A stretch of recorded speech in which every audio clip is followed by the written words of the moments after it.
Let's be honest, all of us want to be the best Marvel Rivals players that we can be, but not all of us have been blessed with that pro level aim that some others have come to rely on to climb the ranks. And guess what? I'm here to tell you that that's okay. In today's video, I'm here to share the best Marvel Rivals heroes for beginners who might struggle to hit their targets. I'm convinced that you don't need to have perfect accuracy to do well in this game, you just need the right hero. So let's get started. Scarlet Witch is a very beginner-friendly hero with excellent damage output and some survivability added to her kit.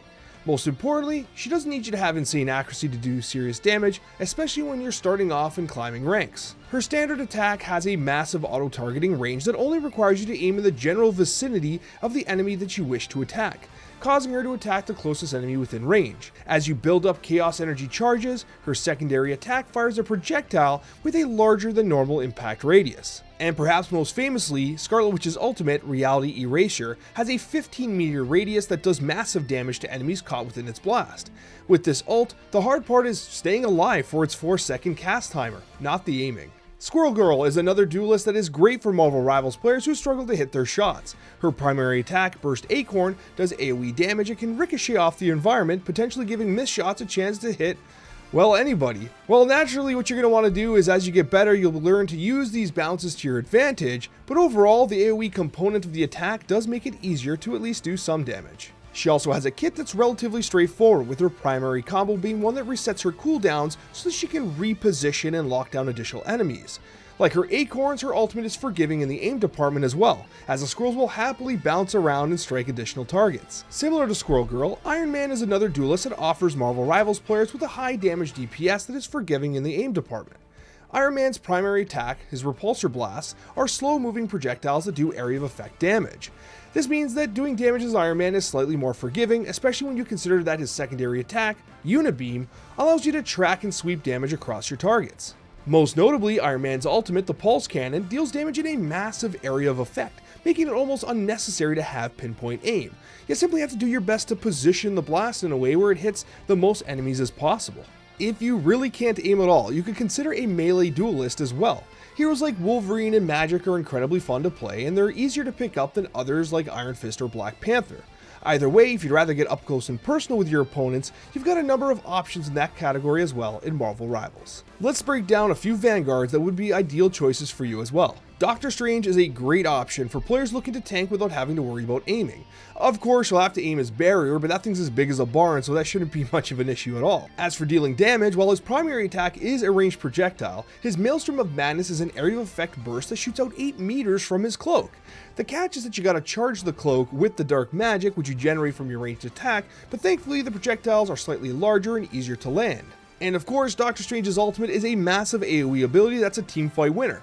All you gotta do is be in the middle of the fight, and you almost always are. It's perfect for new players looking to make an impact. Venom is another choice for a Vanguard where aiming is not a necessity. His primary attack is very forgiving, and his cellular corrosion is an area of effect that slows enemies, making them easier to hit. His Frenzy Arrival, which is a dive bomb from the sky, does damage in a large area of effect as well, and his ultimate, Feast of the Abyss, does massive AoE damage and gives Venom bonus health equivalent to the damage done. Venom is an absolute beast that is ideal for new players looking to tank some damage and consume some enemies. Hulk also deserves a shout out here thanks to his melee dive tank status, but he's much more difficult to pilot effectively, which might frustrate a newer player. And then there's my favorite class, the Strategist. You'll be relieved to know that there are a number of strategists where aiming is largely secondary. First, we gotta start with Adam Warlock. Adam is an incredible dedicated healer that needs nearly no aim at all to heal effectively. While his attacks do benefit from a little bit of aim, his charged attack, Cosmic Cluster, is easier to land thanks to his projectile burst. But you're not playing Adam Warlock to do damage, you're literally playing one of the best dedicated healers in the game. None of his support abilities are difficult to target. His main heal, Avatar Life Stream, has a very generous auto aim that bounces to allies. His damage mitigating Soul Bond is effortless to put on your allies as well. His ultimate, Karmic Revival, is a massive AoE. This guy is built for you if you don't want to worry about aiming, so give him a shot. Rocket Raccoon is another strategist that's perfect for players who don't want to aim much. His machine gun is forgiving from an aiming standpoint, and it's only really effective from a damage perspective at close range anyways, which means the targets are easier to hit. His healing orb is generous with its area of effect, slowing down and healing all allies within a 5-meter radius. His most valuable skill, the BRB deployment, is incredible, and it does not require aim at all because it just passively revives your fallen teammates. His ultimate also requires absolutely no aim at all and gives your teammates a massive damage boost. Honestly, he's a great choice. Luna Snow and Mantis fall into a similar category. They're easy to pick up and play, but they both do benefit from some degree of effective aim, especially in the case of Mantis. Although Mantis's heals and damage boosts are very easy to target thanks to very generous auto aim, if you truly wish to become a beast, her kit craves critical hits.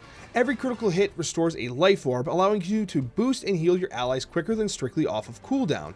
Her stun spore has a solid AoE effect, but if you really want to become a top tier Mantis, landing critical hits will ultimately be important. Finally, we've got to talk about Jeff the baby land shark. I know this cute little shark is a fan favorite, and while his main heal, Joyful Splash, seems easy enough to aim with its slight auto aim impact, Healing Bubble can be a bit of a challenge to use effectively. The Healing Bubble is one of the secrets of his kit. It amplifies your team's healing and his healing tremendously. However, it can be tricky to position, as you have to lead the launch of the bubble into moving allies. It can also be intercepted by allies crossing the path between you and your intended target. It's surprisingly tricky to utilize. Jeff is still a great healer and a fun beginner hero to play. There's a lot to master with Jeff, and learning how to position and aim your heals is a core element of swimming with success with the baby land shark. Thanks for watching, and we'll see you on that next one.